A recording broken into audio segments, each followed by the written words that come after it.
Hey everybody, Lee here, and welcome to the pull list for April 2nd, 2014, presented by LongboxRadio.com. Don't have too big of a pull list this week. There's 4 books altogether. First up from Vertigo/DC, we have Ferris, number 29, I think at this point, 25. Right, so we have the blind mice on the cover there. We got kind of a Cinderella story going on. Cool covers as always. Stories cool and hip, of course, if you like the Fable series, so check that out. Swamp Thing number 30. We're at number 30 with the new 52 books already. Al Cullen's gotten himself into a spot of trouble.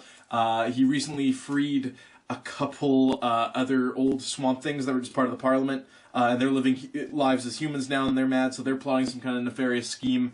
And then he has a bunch of followers, kind of like these what-have-yous, priests or whatever, that like follow him, and they're meant to just serve the Avatar for whatever the Avatar might need. And they seem to be on the level, and then they're like, hey, you should come hang out with one of our heads, and then you can like cruise around as a human. It's cool. Try it out. Then as soon as he does that, and he lowers down his guard, they bamboozle him. So we're gonna find out what happens there. Probably in this. I mean, it's not looking. Based on the cover, it's not looking good for old Swamp Thing. So we'll see what happens. Moving on to Marvel Comics, we have Moon Knight number 2. That's from Warren Ellis. I just read the first issue of this, and I really dig it. Khonshu, the statue, the Avatar of Khonshu.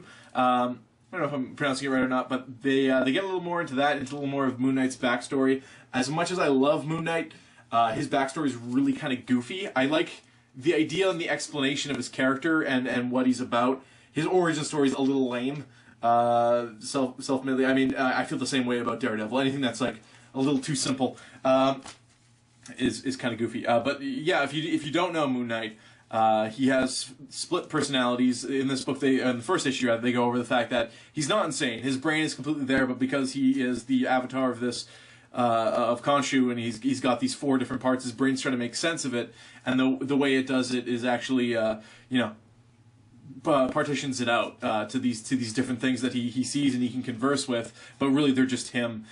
So he's going against the Slasher in the first issue, who is this just murderer living under the streets of Manhattan. It's kind of dialed back, less of kind of a huge arc, like less of a scale than the Bendis one per se, but Warren Ellis is definitely delivering on this, and it's going to be, I think, more along the lines of Mark Waid's Daredevil or something like that, which I'm really excited for because I really like Moon Knight and I like he has his own book. If you want to check out this book, there's a free digital code and you can look for that at the end of the episode. Moving over to Ultimate Comics, Spider-Man's back. Hey, all right.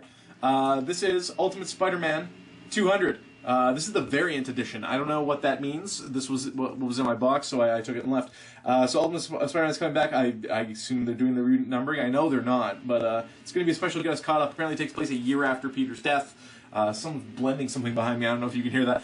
But that is it for the pull list. So there is not a free digital code for this, but you can definitely find Moon Knight at the end of the episode there. Check it out. I really dig that book. As far as the state of the podcast, we are just too busy. Rob is too busy with his own stuff and has kind of said that he's not too interested in recording. He just doesn't have the time for it.